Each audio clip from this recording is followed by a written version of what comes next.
Yeah, and it's 8:30 Eastern. Yeah, it's the night of mine is. I want to say it's officially beginning, but I'm not. Your boy is exhausted. The second we get done with this, I'm gonna like prep the editing and then save it for the morning and get to it before work. But also maybe after this thrilling conversation you all are about to watch / listen, because we're back. The Brilliant Blues. I am 1/3 of the Brilliant Blues. I would say I'm maybe the Antbla of it. So let's introduce the Brill. We got Dillon Meehan. How are you, homie? How are you feeling? I'm good. The World Cup is over. I have my life back again. That was the hardest So I've ever worked in my entire life. Did 6 to 7 days a week, about 12 to 14-hour shifts, which was nice. And we smashed it and we killed it. But now it's, now just back to crazy regular covering Premier League, which is not as hectic. Oh my gosh. Yeah, no, every time I would see the posts, I'd be like, that's my boy. That's my boy. It might not even be you, but I'm still just like, that's my boy. That's my boy.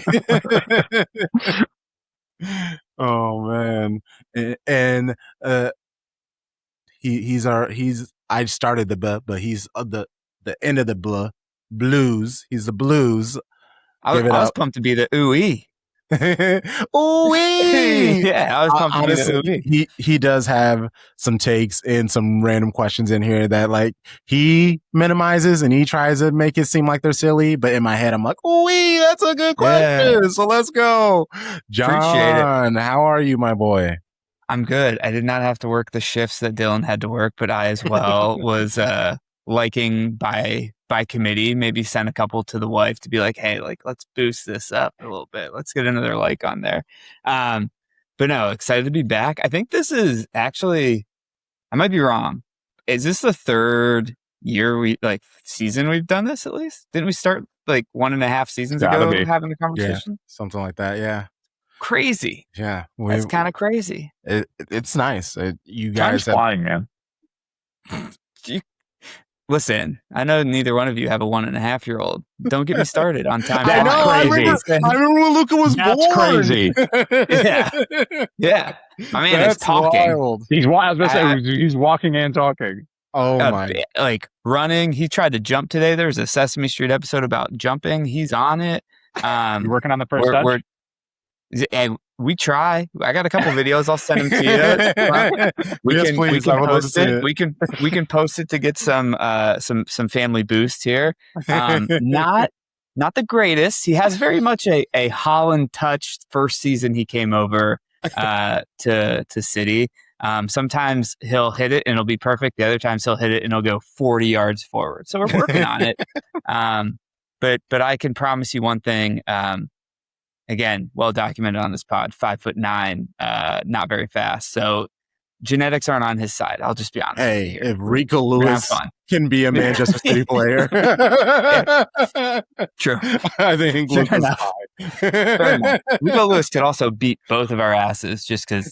Isn't his dad like an MMA fighter? Judo. Judo world champion. Judo. Yep. Yeah, dude. But pumped to be back. I'm trying my best Dillon impression. I've been growing this mustache for a full month, and this is all I got, so it's all good. I mean, you popped up, and I was like, "Oh my god, it's great! It works." Yeah. My coworkers have been like, "Oh, you're a full father now." Okay, cool. Yeah. It is very like 90s TV sitcom dad stash. I'm out here like Tom Selleck, and it's okay. Yeah. Okay. No, it's a good look. You're doing good. And summer I for sure was not doing what Dillon was. We did host like 43 watch alongs though. So like we were doing a lot of watch alongs.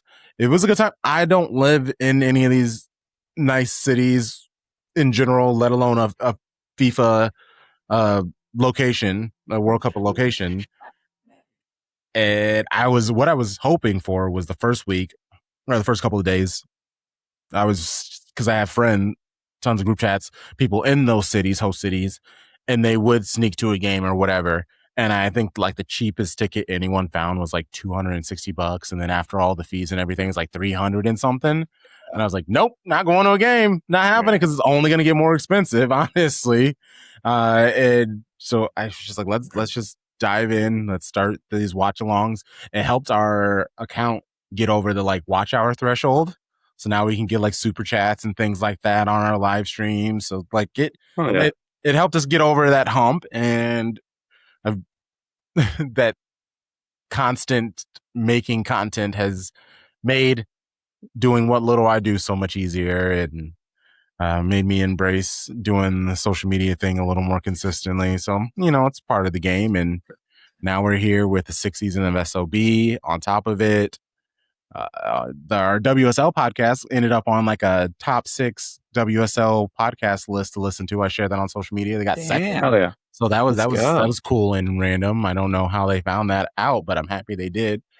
So yeah, there are some positives going on for sure. I was gonna say, moral of the story is John Whitaker, the only person on pod that didn't work this summer, and that's okay. No, I'm pretty sure you worked. I'm pretty sure you worked. I worked. I didn't do anything with the World Cup though, so damn! Shout out to you guys. I got 2 things that I'll say about it. I think on this pod, I definitely am a doom and gloomer at times, and I apologize for that. What I'll say is like the negative thoughts I had going in about what may happen at some of these games did not happen, which was nice. It was good. Yes, at least. Yes. I didn't get to see it. You never know. They might not have had their flock cameras out by that time, so we didn't hear about it. And then the second thing I was going to say is, as someone who lived in the eye of the storm, so to speak, when it comes to prices of tickets, being here in Brooklyn, New York, the attendance for the final, there were more LLCs and S corps sitting in the seats than actual human beings, I'm pretty sure. I don't think there's any just general fans, to be honest with you. And I can only speak to my own company having a box there that I had to like invite people to. And let me tell you. God damn. Yeah. Let me tell you, they weren't going to just regular degulars. So little obviously disappointed in that, but FIFA was for sale anyway. So we shouldn't be shocked. So it's okay. So Dillon, he's just gonna like drop that like humble brag that he was at the FIFA final. No, I wasn't there. No. I thought at first that he was. Yeah. Oh, okay. No. Oh, the company was. Yes, listen. My company, who may deliver nice food and hot food to you when you need it, if you request it, they also can book a reservation on there. We were passing out tickets, and I was sitting there at like who it was going to. I was like, okay, it's like the restaurant version of the Waltons, put it that way. So, yeah. Oh man, great business people, people. There's no trickle down tickonomics there though. So it's fine. That's great. Enzo Maresca, he is here. He is bald. Pep Zero is our nickname for him. Pep Zero. Very much enjoying that nickname. Someone also called him Balden,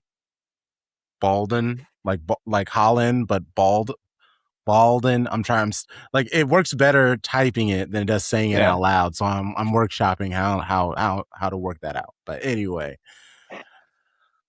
I wasn't the biggest fan when he joined. Like when it was announced that he was going to join, just because. Frankly, he's a messy bitch, and City have enough going on with them. But honestly, his interviews, I've enjoyed him. Seeing Window him transfer. Window transfer. I love it so much. His like wry smile when he just like pulls it out of nowhere. It's a good smile. He has good energy. He's calm.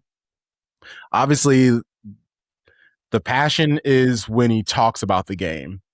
It's not necessarily just like at any time about anything like it is with Pep. Like Pep could have an impassioned conversation about like pencil erasers if you got him at the right time.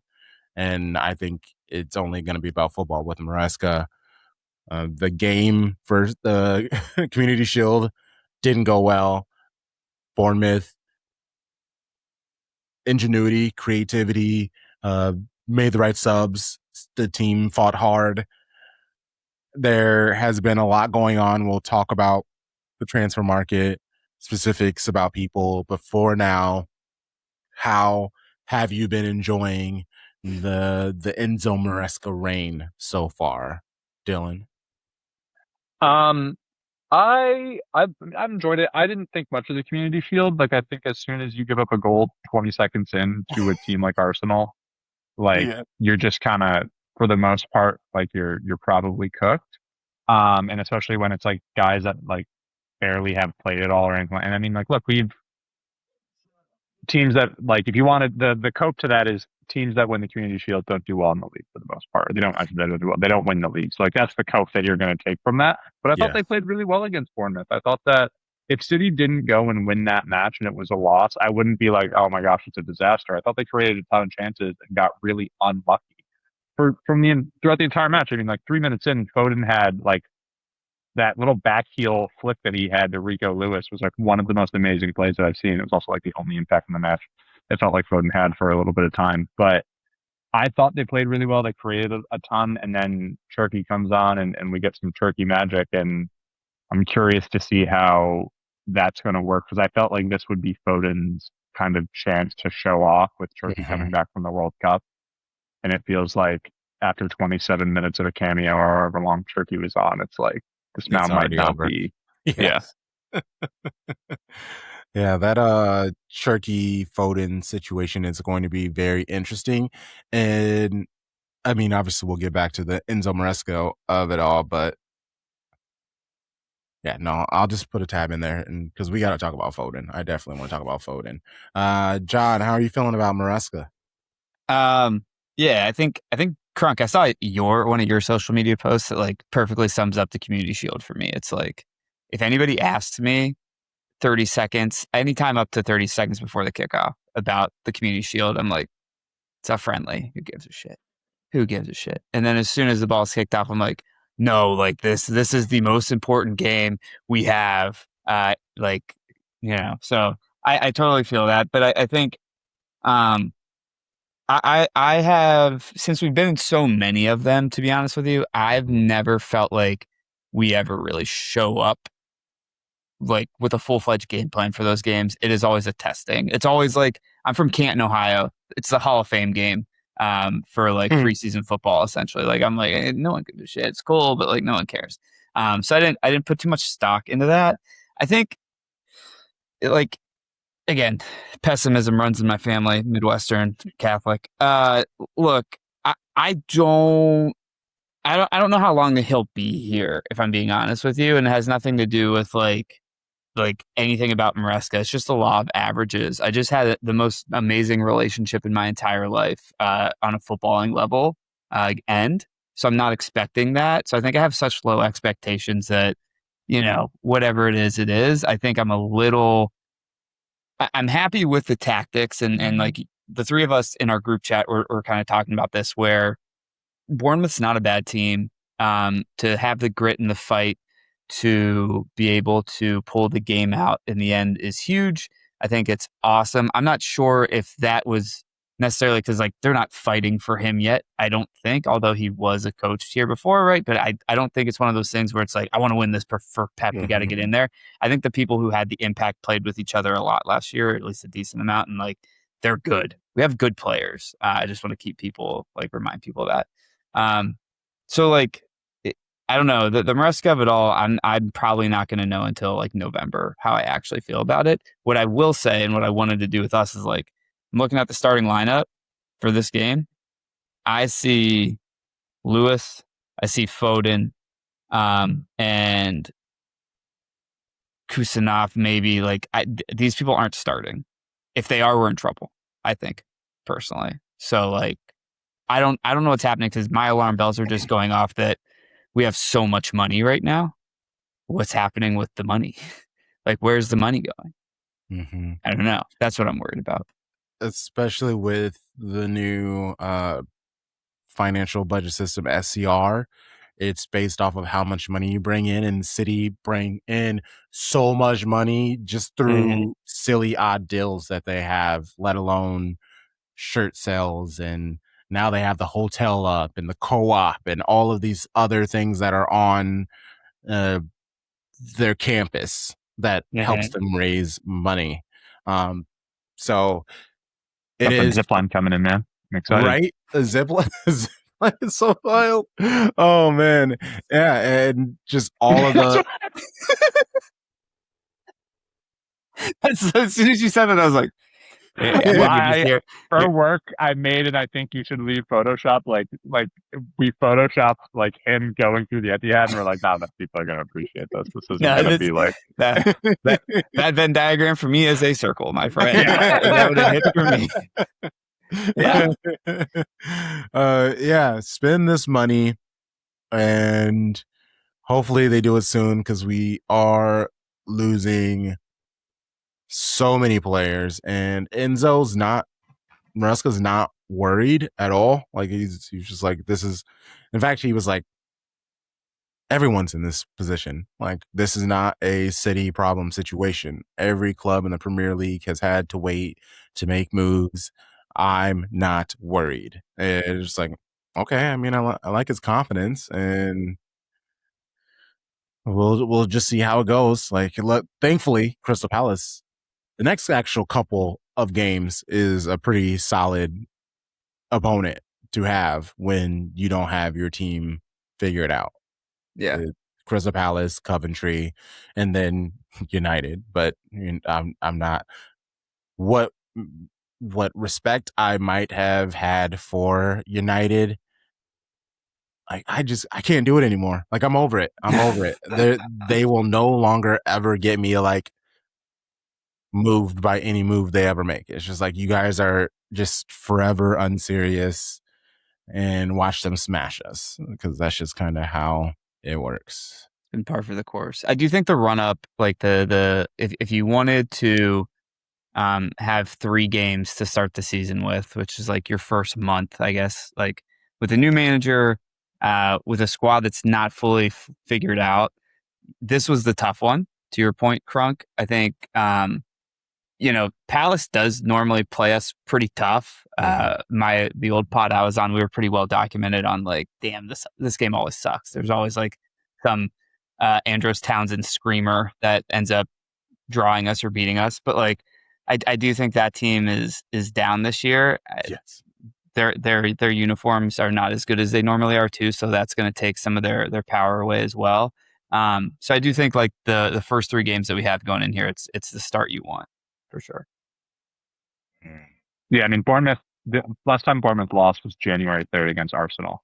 Like they are, and granted they don't have the same manager, but like that team is really good. And I think the fact how good that they look, I don't know. I was excited. I have some interesting things to think about for the players that we might bring in, because we talked about sales, but I don't know if we're going to go into that first. We can go into wherever. Do it. So yeah. What are you thinking?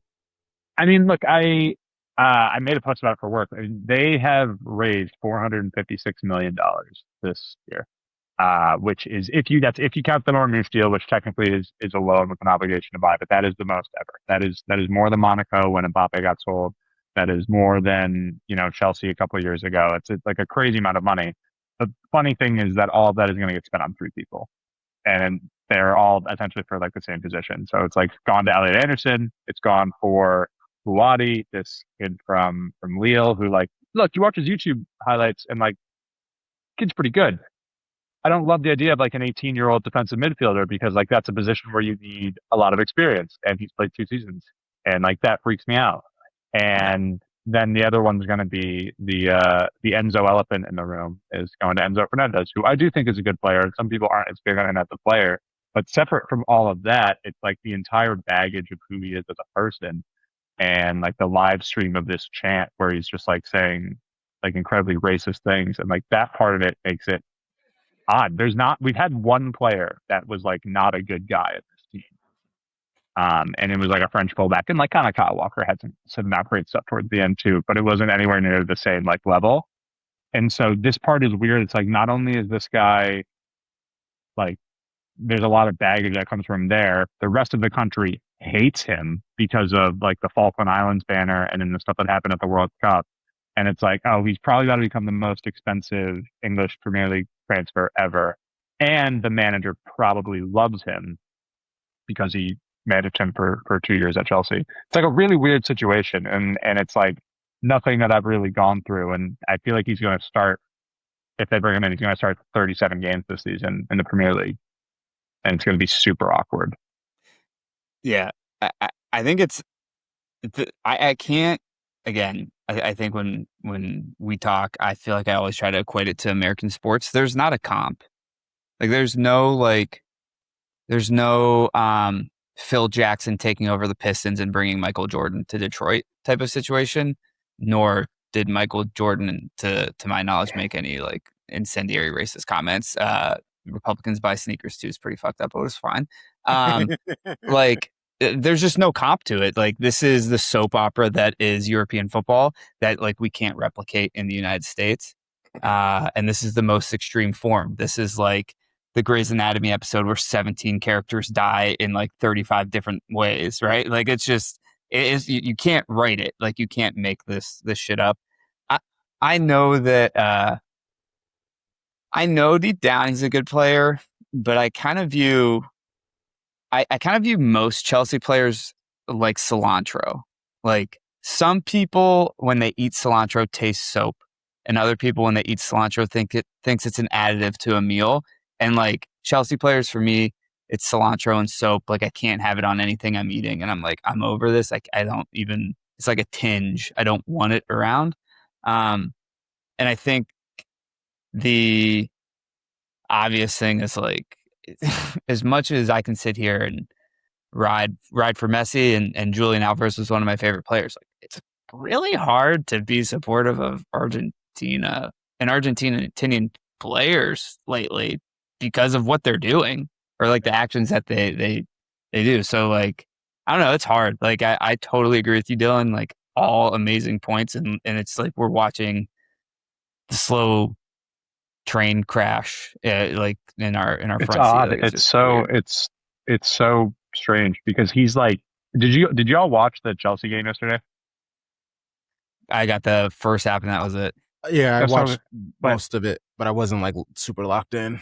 When he came on, I'll send you the video. He was booed so heavily with every single touch. And it wasn't just when he came on. Throughout the entire match, he would get the ball and the entire stadium would boo him. And like, I thought the Isak thing was like kind of bad at Newcastle. This was Isak at Newcastle on Sunday was nothing compared to what it was like. And I'm just thinking, that was he crazy joined too. City.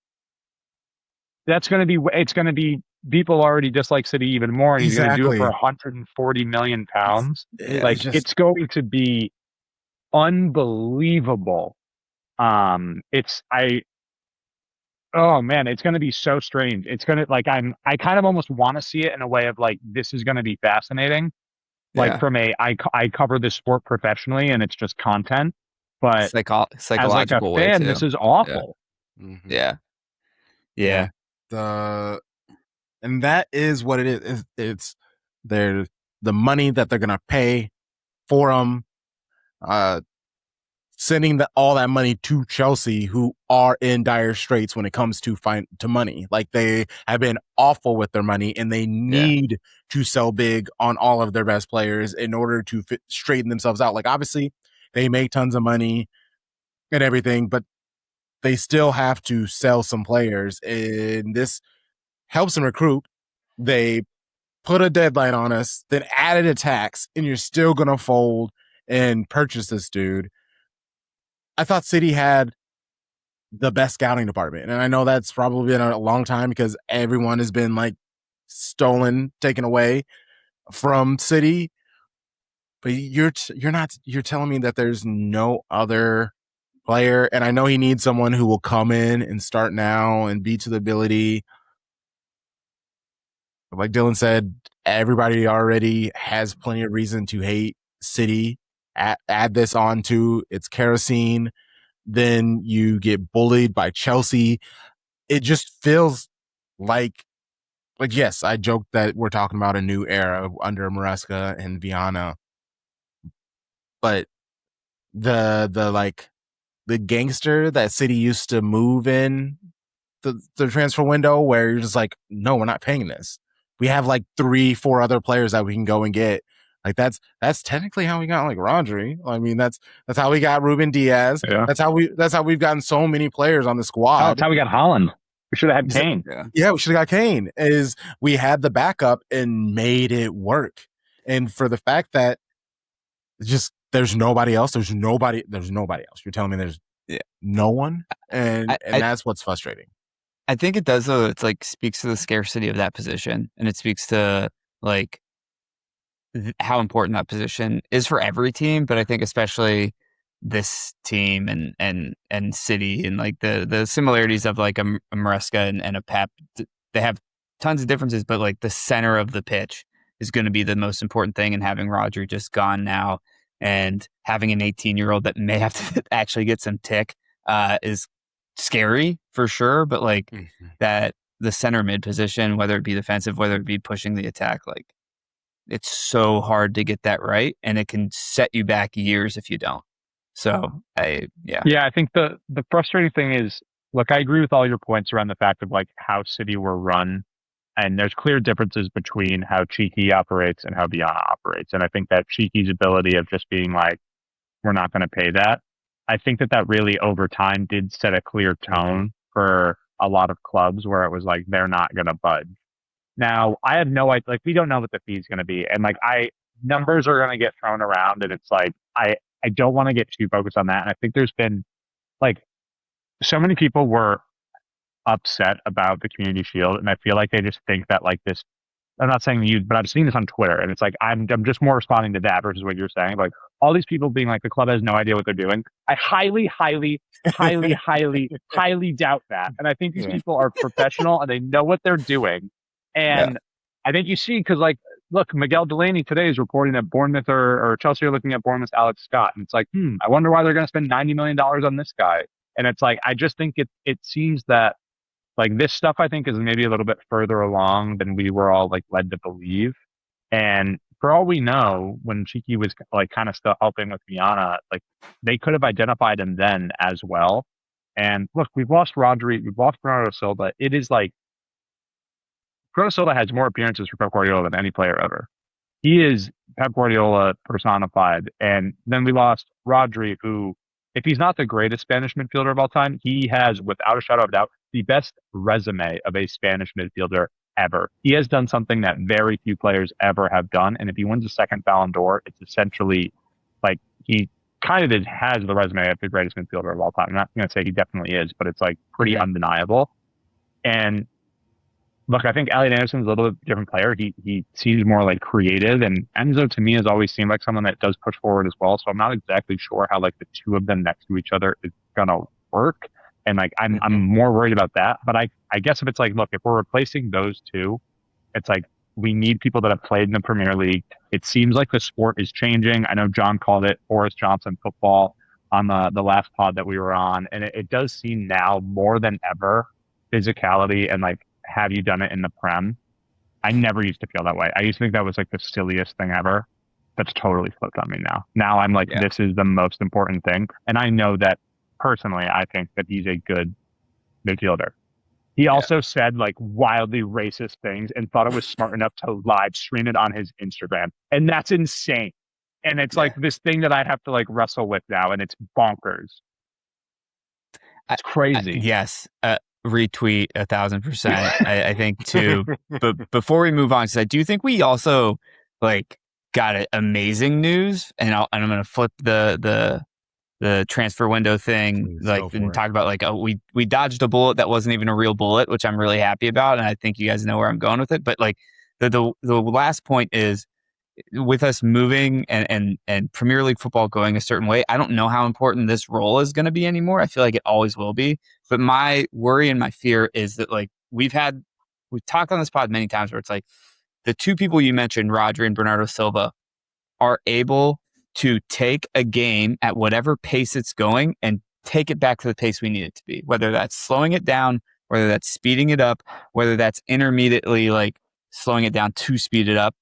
There is nobody that is like able to do that on this team, in my personal opinion.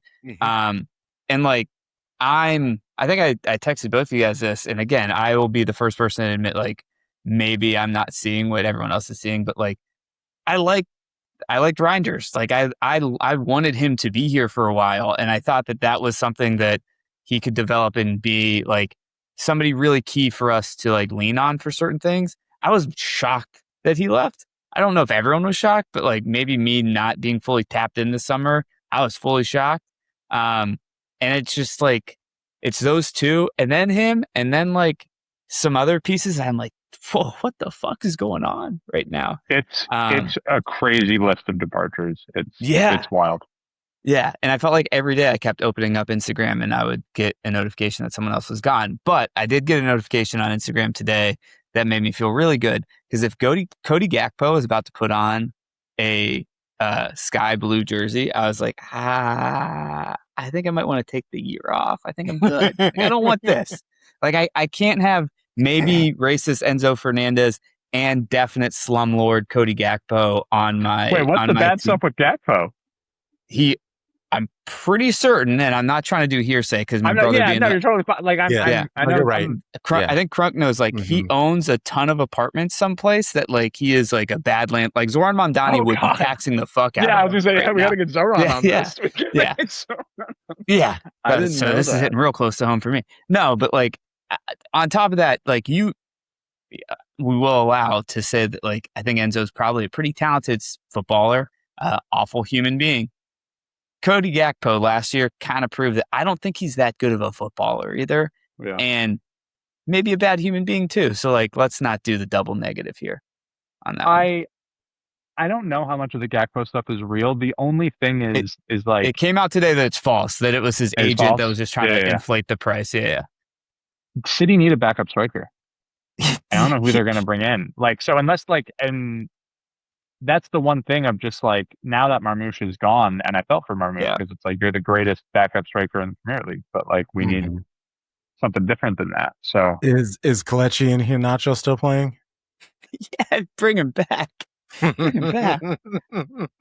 He might, probably not, because he was at Leicester for so long, but there was that time where his goals per minute ratio when he was coming on as a sub was just like the greatest of all time. He was like, listen, I don't know what FIFA it was, but him and I had an amazing 4-year span on a career mode in FIFA where he was unstoppable. And like, who's to say he can't get to that weirdest player? You know, honestly, as a professional, the weirdest. He was just always in the right spot, seemingly, to finish, but that was just about all he could do. It was bizarre player. Yeah, it's goodness gracious. Because talking about the Reinders, I thought he was going to stay too. Well, I knew he was one of the many names that could leave.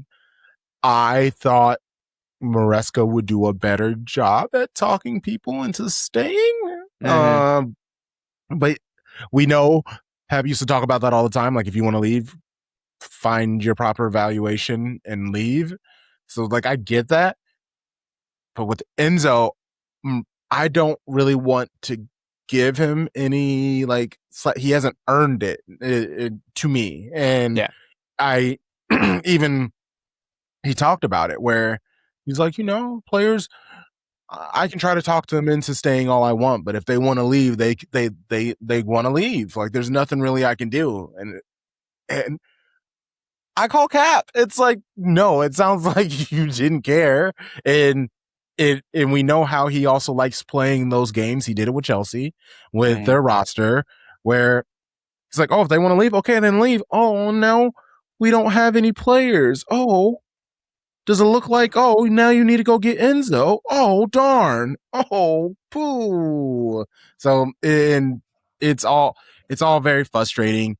And what even makes it worse is, because I'm hearing all the talks about getting all the players that he wants in to buy into him for his team.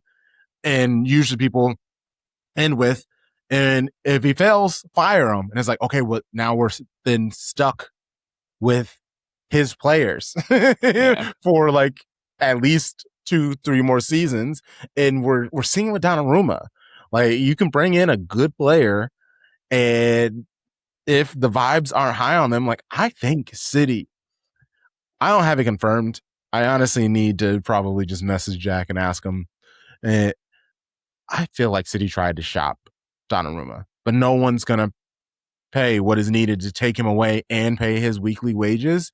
So I think City just had their arms tied behind the back, and they had to get rid of Trafford because you can't keep them both. And wouldn't even surprise me if they tried to keep him, try to talk Trafford down. But no one's going to take Donnarumma from us. Like, there's no reason. Trafford got new agents after what happened. Mm-hmm. He had like big, I don't know if you, but he like basically had like a big agent. And after what happened was like, my family's handling us now. And like, yeah, he was apparently pretty fucking, I mean, look, this wasn't, they gave him the one. Trafford had the one jersey. Like, this was not planned. They played him. Yeah. And so I get it. I don't understand why Donnarumma isn't at Chelsea. It makes no sense to me. It makes no fucking sense to me. I do not understand how that transfer didn't happen. And that to me always made the most sense. And I know that I'm just a guy in Richmond, Virginia, but it seemed goofy. The other thing I'll say, look, Reinders, the season 1 episode 1 meme is like really funny. I thought after that Wolves performance, I was like, wow, this guy's unbelievable. Yeah. The only thing, and I didn't see this until he was sold, how many tackles do you think Reinders had in the Premier League this season? Less than a dozen. I think it's less than 7. It was 10 total tackles in the Premier League last year. 10. Yeah, that sounds about right. No, and like, he pulls out of tackles. And like, it's a thing that like I didn't notice at first really until it was like pointed out to me. Yeah. And I think that's really what it was, is that like the sport so quickly changed. Yeah.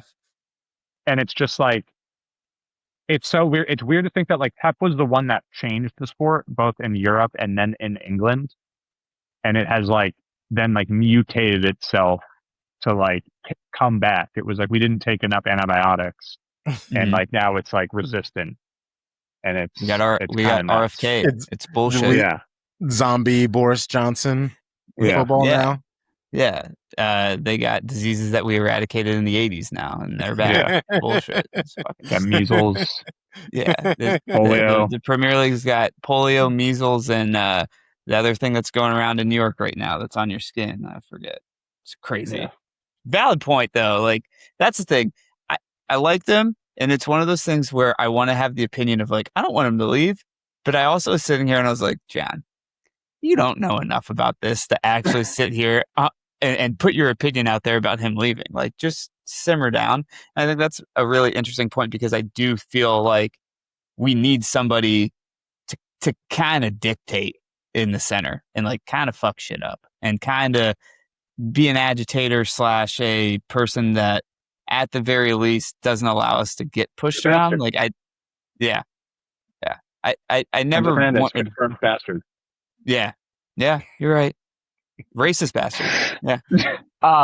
And real quick, just to jump in too, is like the only thing that I can kind of guess is the fact that they let Nico and Enzo go, or sorry, Nico and Reinders go. Is my guess is Enzo was further along than like what's being played out. Is the only thing. Like, if those two guys are gone, they have to know that they're getting Enzo over the line. If not, it's fucking malpractice. But like, I'm not someone that's gonna like get really angry about it. I'm going to assume that like these people know what the fuck they're doing, and like maybe I shouldn't, and maybe I should like be like all these anonymous like, you know, accounts on Twitter that's just like an icon of a random player and just like say really inflammatory things. But like, I think that they know what they're doing, and if not, then I'm gonna be really pissed. But that's what I am trying to do. I'm trying to just wait till the end of the transfer window to give out my thoughts. And speaking of the Premier League evolving and taking players out, what is going on with Phil Foden? Because it's wild, and it's not really it is pretty obvious. And what's wild is he actually, compared to last season, the previous 2 seasons, he looks better. Like he has the energy. He's playing with intensity. It is just, I don't think he can handle the physicality like we were just talking about. Anytime he tries to turn, he just gets pushed over and he's like looking for a foul, and it's like that's not the game anymore, my boy. Like you got to figure something out, and I don't know if that could ever become a part of his game. I mean, you would like to believe it. Bernardo Silva and him are the same size, and Bernardo Silva wasn't getting tossed around like we see Phil Foden getting. So, but does he have what 2-3 more seasons at City to figure those things out? I'm not sure. I don't believe he does. I think like the quick take, I think you're spot on. It's like the Premier League has passed, like how the Premier League plays is kind of past what he could do up, and he was just essentially like a test tube baby for Pep when he first came up. It felt like it was like exactly the type of profile that Pep wanted. The only thing I'll be able to add to this is like Bill Simmons used to say this all the time. Like I do feel like I have a PhD in body language and like mentality with some people. The difference between Phil Foden and Bernardo is Phil Foden and him are the same size. Phil Foden's ceiling on like an attacking cockiness is so much higher than Bernardo. But when you have that ceiling so high here, you don't do the gritty bullshit that like Bernardo was just so good at gritty bullshit. Like he was so smart about when to fall, when to take a tackle, when to not, and stay on his feet and keep pushing. And like the mentality and the mindset, the smarts of the game. And again, being an asshole. Bernardo's like a top tier asshole. That's the biggest difference. Like for me, it was always Phil is the show pony, and Bernardo's the workhorse in their size. And it's like, it's not, I just don't think it'll work out. I feel like Foden could go to another top 4 league and just have an incredible season. He goes to Serie A and he's the best player in the league for the next like 4 seasons. I fully believe that. And I just think that like it to your point, it's just the league I don't think supports what he's trying and able to do anymore. Maybe.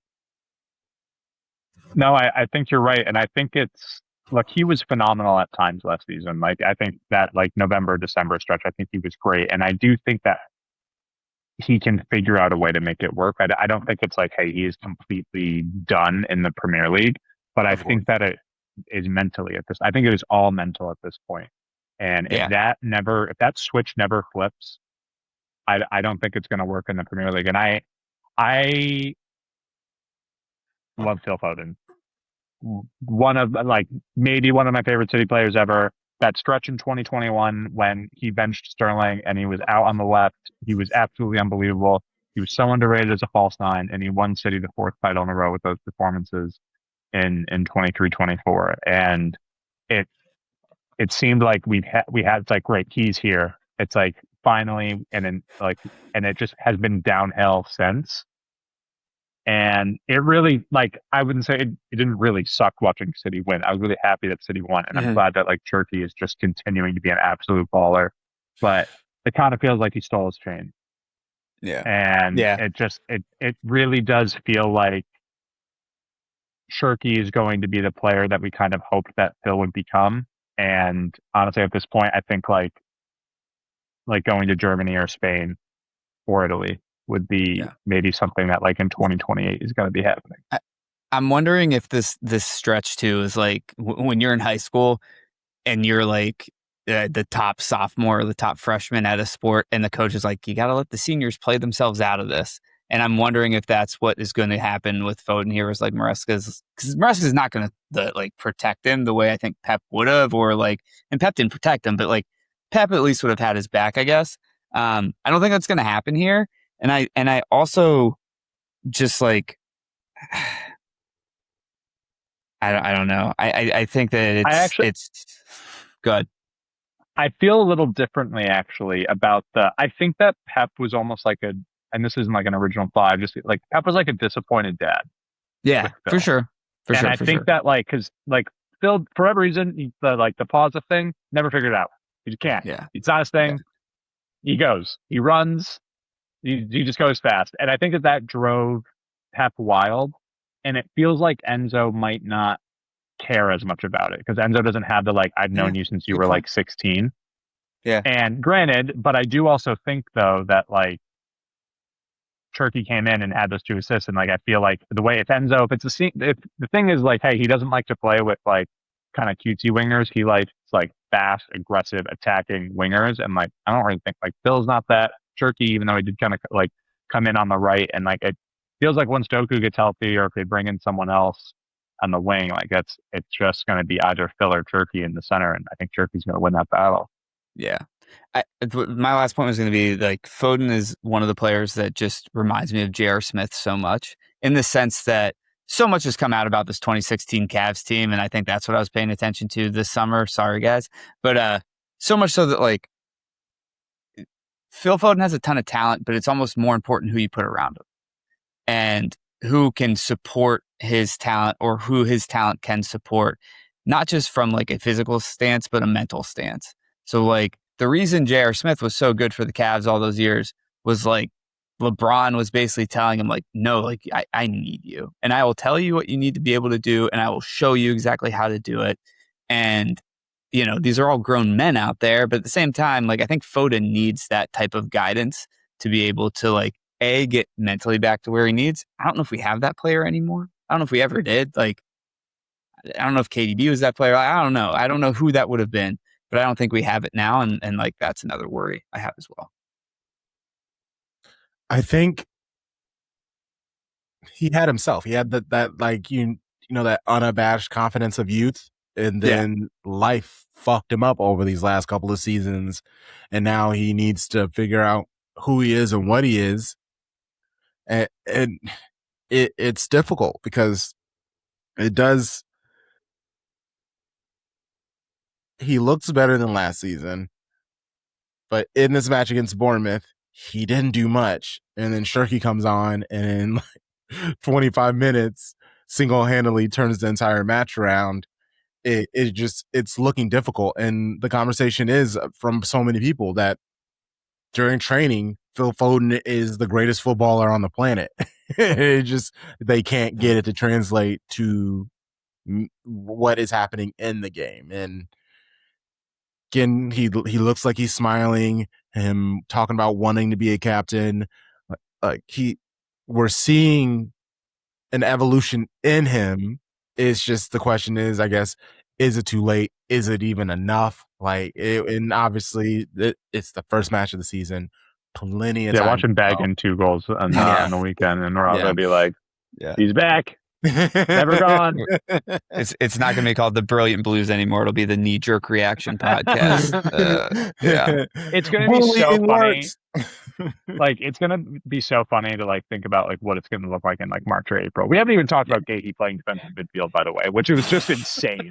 But there's so many little things that it's this could mean everything, and it could mean absolutely nothing, and I don't know. It's fascinating.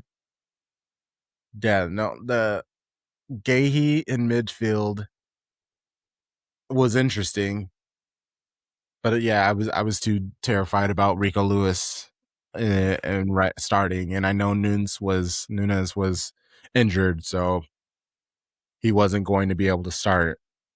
I think we can look at Gahey in the midfield as oh, cool, a nice little wrinkle that we're excited about. Let's see what develops here, and that'll be our rose as opposed to our thorn from the Maresca situation. That's our rose. Cool. He's thinking outside the box here, and it worked out kind of. Yeah.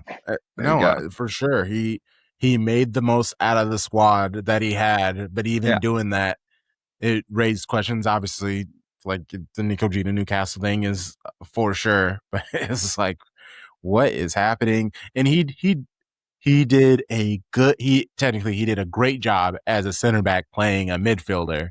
But as a midfielder, he did just he received the ball. He didn't lose the ball.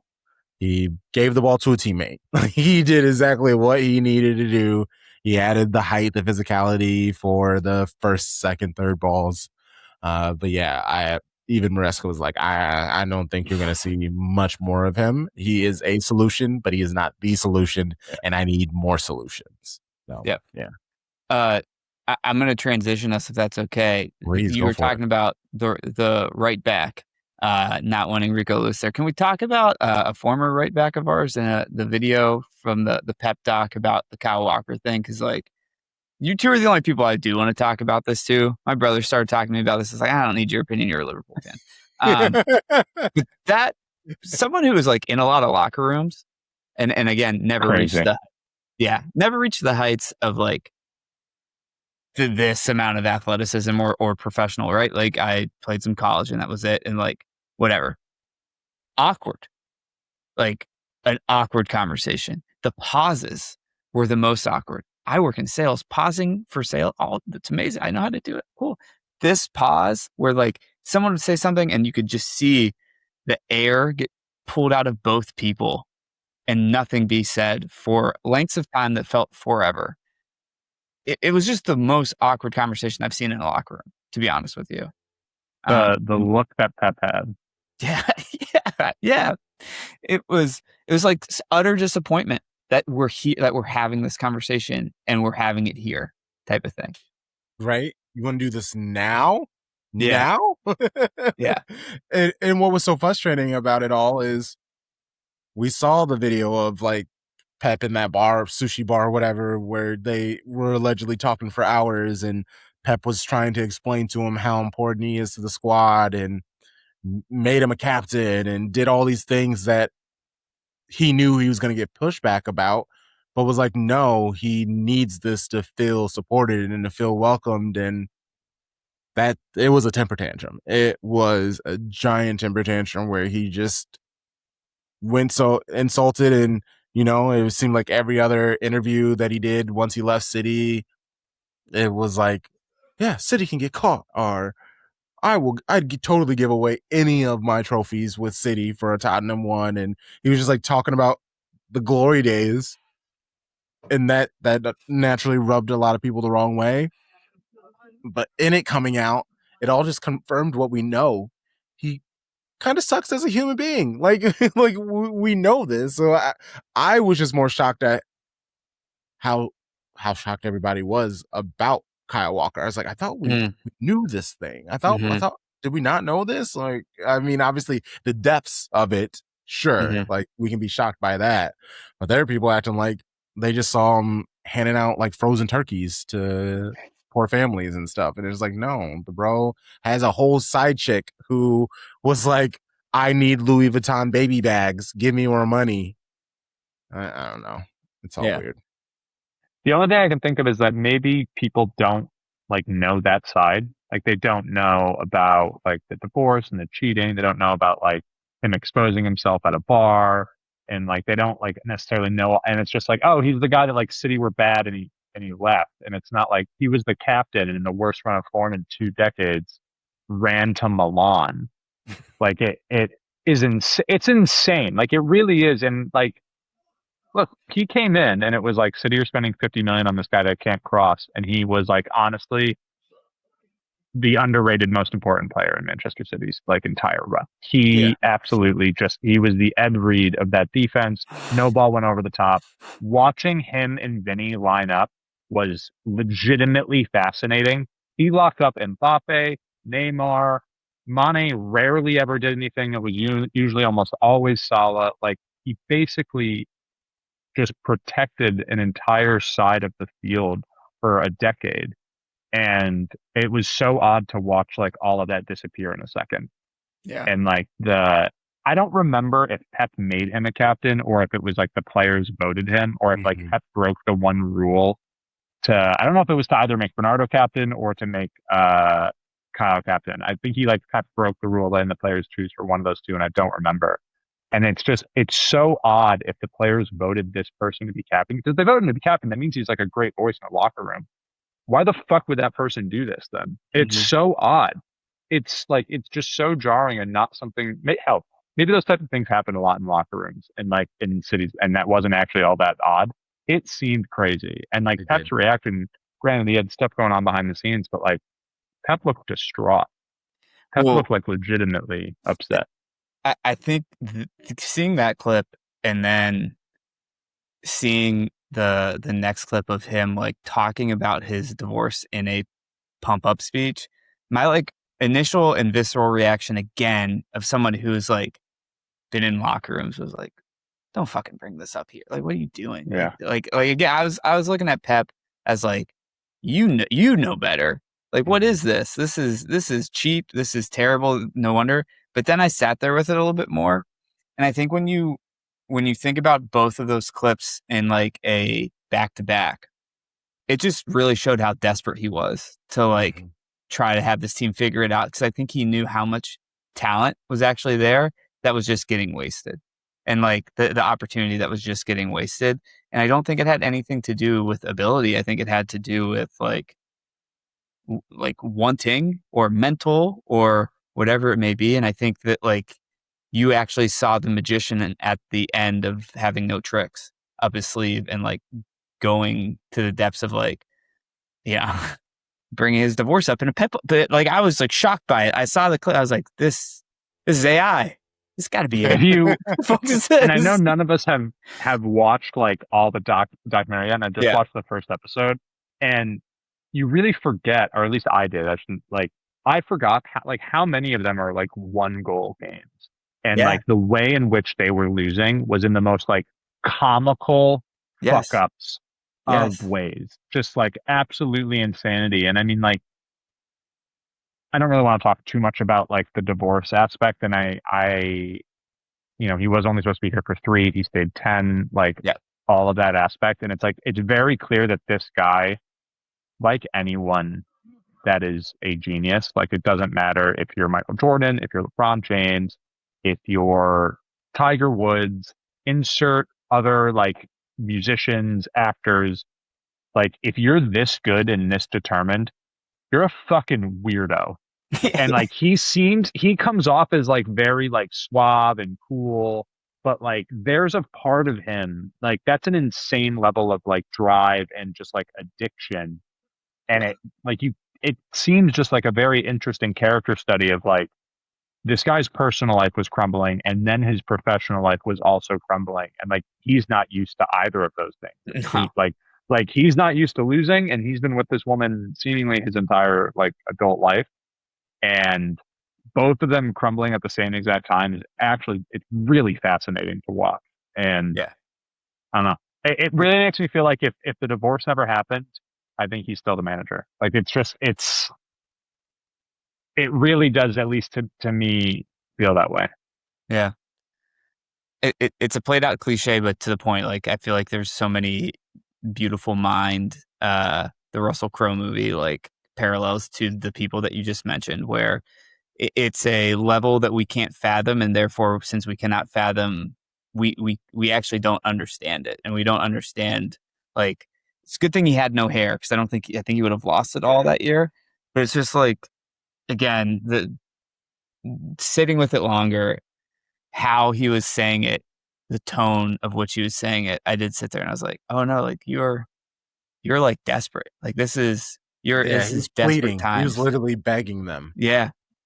Which was sad. It was so sad actually. Like I sat there, I was like, what the fuck? The entire season, Pep was just telling the media, no, this team is good. Yeah. No, they are good. And they just weren't being good. And that's what made everyone think Pep was washed. And like you said, it did seem like Pep was out of tools and he just needed to possibly recharge. I don't know. I feel like 2 times a month we have random rumors of Pep wanting to get back into the game, even though it's been like 4 months. And I mean, he took a year off in between before he came to City, just 1 year off. And it really wasn't even that because he spent a few months talking to City before signing with them. But it's proof. It's tough. I actually will probably go watch the first episode after this. And I don't think he comes back to coach a club team. Everyone says national, but yeah, it's gonna have to be a place that can intrigue him. Like the country has to interest him. outside of it, because he's gonna have to keep himself busy. He's gonna have himself locked in, and so it has to be a league that he's gonna enjoy going to games and watching players and stuff like. I know he can get even more immersed in just the sport of football as a national team manager, but I wonder if maybe that's what he needs. He doesn't need to have like the day and day where he's just like messing with wires and like magnets and trying to figure out playing styles. I go back. I've like done this multiple times. I've gone back to Maria Guardiola's Instagram post, and it didn't feel like a "you're no longer coaching at Manchester City" post. It felt like a "you're no longer coaching" post. It's like real. Like if you go and you look at the photos, it's not photos of the time Manchester City. It's photos of him as a player, and when she was a kid, and like and at Barcelona and in Bayern, like and at Bayern Munich. Like it really did feel like a "this is over" type of thing. And I don't know. We'll see. Maybe he becomes the PSV manager once Luis Enrique's had his time. Like I don't know, but it really did feel like which sucks. If wherever he goes, like I'm still obviously always going to be a City fan, but like I am rooting for whatever team that man goes to. Obviously, Pep supremacy always. I think it would, and then we can move off this because I know we're coming to time. It's like I do think the national team coach would be the best move for him because it becomes more purity. He doesn't have to worry about the business of things necessarily. Like any good national team has like a business aspect to it. All the bad ones don't. Shout out to the United States. But like there's less that he has to worry about from like a transfer point of view. He knows the full like pool of people he can go to and pull from. And I think there's like a purity of that I think he'd be so interested in, to just be able to say like, no, this is literally just like what I have. That's all I got. And I'm going to figure this out. And I think that he would be motivated by that, Dillon. I think like that's fair. If he does come back, I can't see him coming back to a team where he has to worry about a budget, worry about the transfer budget, worry about like, getting into a European league type of thing. Like I can't see that as of right now. And even if he does, like with the fact that Cheeky also retired, like it's part of the reason why he stayed also at City so long, was like him and Cheeky were so close, and he trusts Soriano, and like those people being gone, I also think was super telling that like he left A, because of divorce, and B, they were gone, and anywhere else he goes, like he's not going to have that level of relationship. Yeah. And I might guess maybe he thinks he's like, oh fuck it doesn't matter, like I'll be able to figure it out. But I think any job would have become much more short term, because he's not going to have the same level of structure. And I still maintain I think he would be the USA coach. I was actually about to start, and I believe that we will win. I believe that we will win. The only problem is the office is in Atlanta, and there's no chance he's going to live there. Nah. But other than that, I think he'd figure it out. Dillon, there's so much other shit we got to figure out. You just put a whole wrench into this end of this podcast where I just want to be like, I don't want him to come here. Don't tarnish the legacy. Like, please don't. Like, stay away. Like that is what scares me about it all. The way that he operates is like he's caught. He came to England and they were like, you can't play this way. And he literally changed the country forever. I know. I think that he thinks, not that I'm saying it's going to happen, I think that he thinks he could change how we approach soccer in this country. And I don't think it would happen. And I don't think it would. Right. And I like, buddy, this is capitalism. Exactly. And I think he would just be like legitimately amazed by it. But I think that would excite him, the ability to like turn around like a country like ours. Yeah, he'd go after pay for play, and they would be like, "Shut up, Pep." Yeah, this is the antithesis of what he wants, to be honest with you. And like, we don't deserve him. Like, I'll just be so frank here. I'm not trying to sound like that type of motherfucker, but like, we don't deserve him. Like, we got what we deserve, and it's we got what we deserve. The thing that I would send to him to deter him is I would just look at the nepotistic stories that have come out of U.S. soccer over the past 6 years, and just like drop them on his desk and be like, read through a couple of these, because this is the hornet's nest you're rolling into, bud. And like, I don't think he has time for. He's like, And then he'd be like, I don't think U.S. soccer would want to deal with them. Yeah. And I think that like U.S. soccer wouldn't even like, I think and maybe they'd be like, oh my God, we would raise so much money. There'd be so much fundraising, all of that stuff. But they would not want to deal with the headache because it would just, anything that he says is like, he's right. Like, he's right. Like, yeah. You look at everything he has said, like about like, oh, Phil's playing great 5 years ago. Phil's playing great, but once real life hits, like that's when it's really going to start.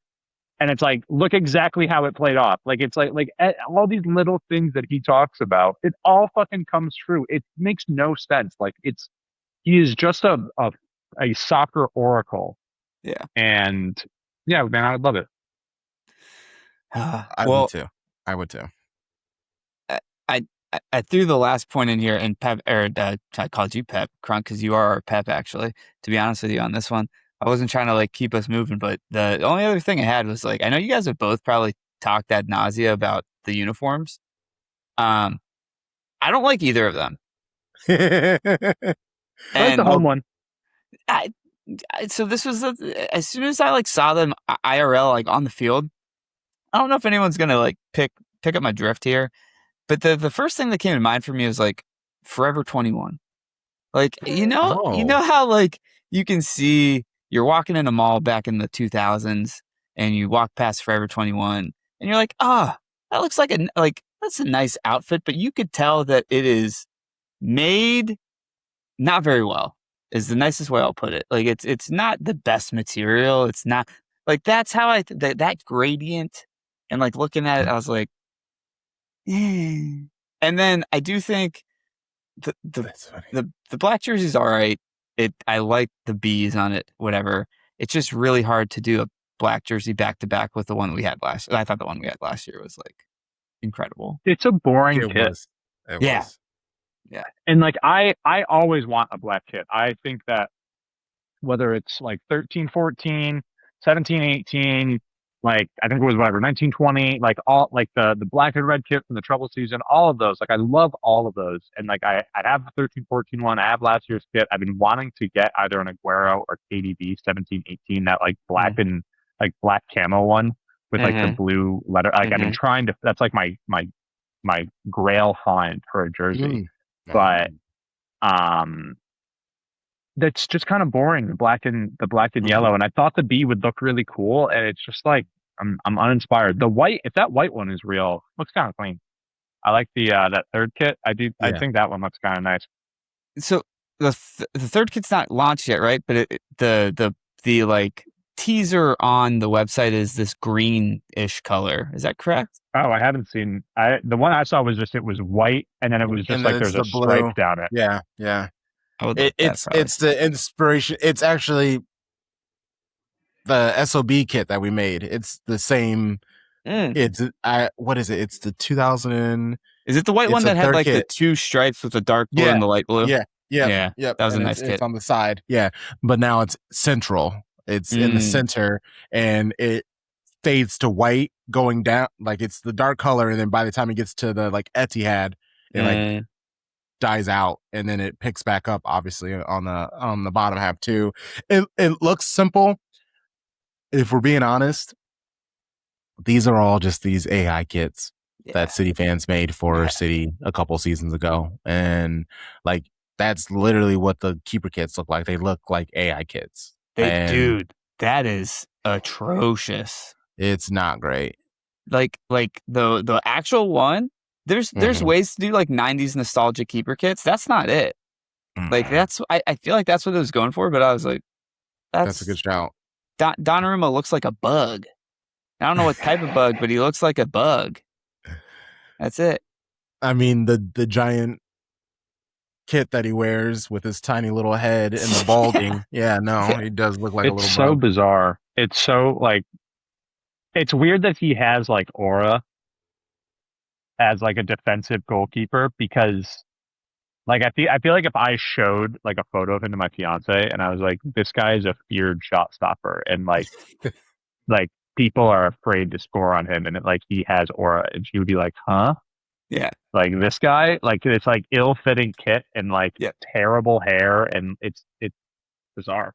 It's quite literally the inverse. If you showed her a picture of Ederson and told her the same thing, she'd be like, yeah, I get it. She loves Ederson. She was really? so like oh my God. She was like, he looks like a drummer. And so like she was like all about it. Like the yes, smiley face tattoo and the like everything about it. And I would always be like, he's actually kind of terrible. He's also amazing, and like no one in the world can do what he does. Yeah. He's also legitimately terrible at stopping shots. Yeah. I've never seen a goalkeeper. He just can't do it. Like I've never seen a goalkeeper just like be like standing, looking dejected, like I'm in the wrong position as something goes in more than Ederson. And like I know it's also like how City play, but it's just like no other goalkeeper I've ever seen just be like, I don't know how that went in. Why? And it's just like, buddy, you're in net. Like I don't. Just rooted watching the ball go into the goal, and just like, oh, okay, cool. Yeah. So true. So true. I love him though. Love him. I miss him so much. James Trafford, we almost had it with him. With him. Oh gosh. All right. Well, I mean, the only last thing, since we're talking kind of fun, silly things, Haaland's haircut. Thoughts? Like, I mean, obviously it's shocking. It's insane. I think about the video that he shared where he called Grealish, Pep, and Zlatan. I thought it was hilarious. Jack just couldn't stop giggling. Pep shirtless in his bed with his pad and watching the Brentford game. Like, it's just like, oh, I love it. That's what you expect Pep to be doing. And also it's just like, oh yeah, no, he definitely doesn't have his lady back. He's just I was just gonna say, I mean, no disrespect about this, but that was hella divorced behavior right there. It was hella divorced. I was like, man. I saw and I did. That's the first thing I thought. I was like, oh, he does not have his lady back. No, that poor guy. Yeah, that'd be like Brady wearing leather pants. But yeah, 1,000%. 1,000%.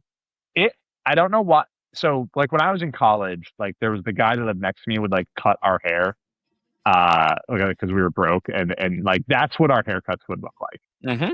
And it's like there's not a lick of fade, there's not a lick of trying to layer anything. That shit is a Supercuts haircut by a guy that makes 500,000 pounds a week. Mm-hmm. And he has the same haircut if I were to go and take my like ear trimmer and put on the like haircut attachment that no one uses. No one uses the attachment that comes with that. And were to just like shave my head. It would look exactly the same. Yes, it would. I mean, my initial thought is, I think the one that most people had if you were brought up in any type of Catholic church, is I was really worried that the Samson story was going to start coming out about cutting off the hair and losing the power. Time will tell. No goals in the first match. Second match, I feel like we'll be back. But he does look 14. Like he looks like he's 5. It's crazy. Like, he crazy. Looks so much younger. The only other thing, the best part so far in the documentary, there's a scene where they show KDB before going out because he's got the flow. He's got a thing of fucking hairspray, and he is hairspraying the fuck out of his hair. And it was like, to think of like KDB when he came in, and it was just like he had the worst hair ever, but he was like so unbelievably good. To him finishing like, oh, I got to go out. I got to make sure I spray an entire aerosol worth of hairspray on my hair before I go out. It was unbelievable. I was so fascinated by it. It's just like, oh my God, you changed so much. It's almost like he knew he was going to end up in Napoli. Yeah. Like just had to get the flow going. That's I cannot wait to watch that, because that's so true. That is the true maturation of a man that like came here as like a child with no clue, and actually like I feel like he never gave a shit. That was part of his charm. Yeah, was like so socially awkward, so like didn't give a shit either. And then maybe that was the downfall. He's like, he got a little look of himself in the mirror. He's like, oh, that looks nice. Like, let me lean into this onto the pitch, and who knows?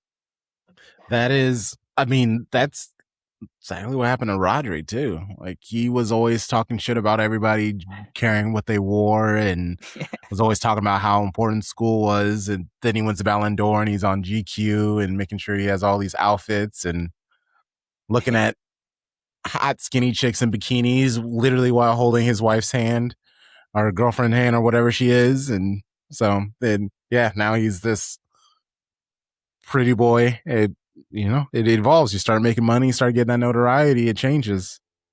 1,000%. Compared to Haaland, Haaland gains 20 Instagram followers, becomes America's darling, and shaves off all of his hair to look like he's 15. He's all just like speed running.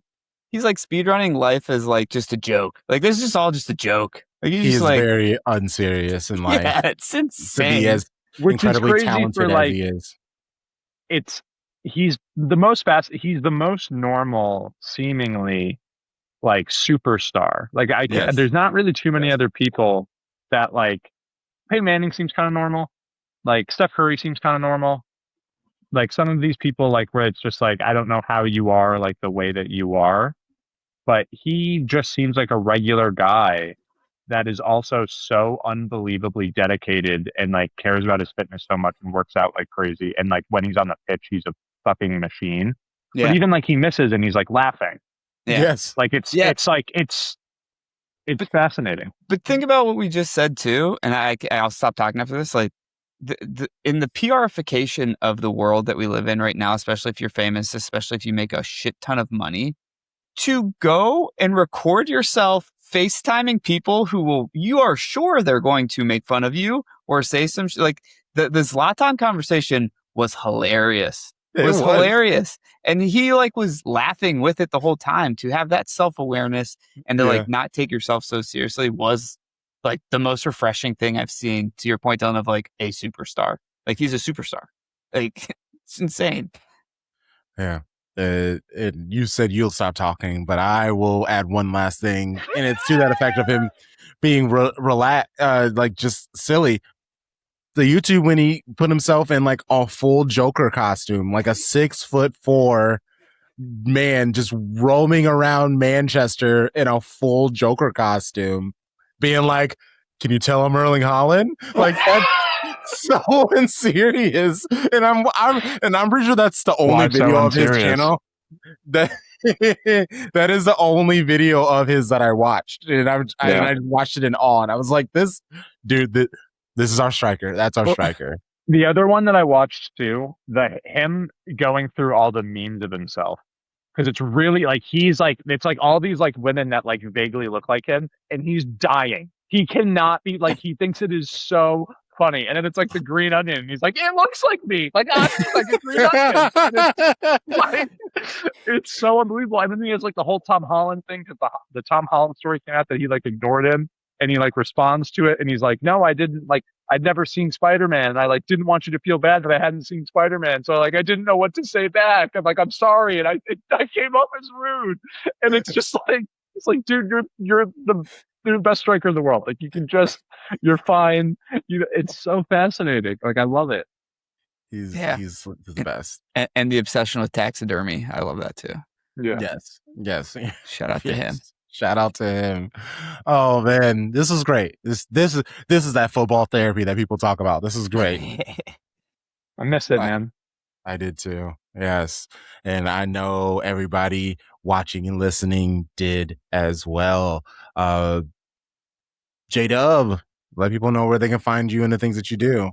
Yeah, I don't do much. I get to sit here and just chat with you guys, which I'm thankful for each time we do it. You can follow me on Instagram. I don't really post anything at j.w.w. Go book your reservations on DoorDash. I guess that's all I'll say. If you really want to, go do it.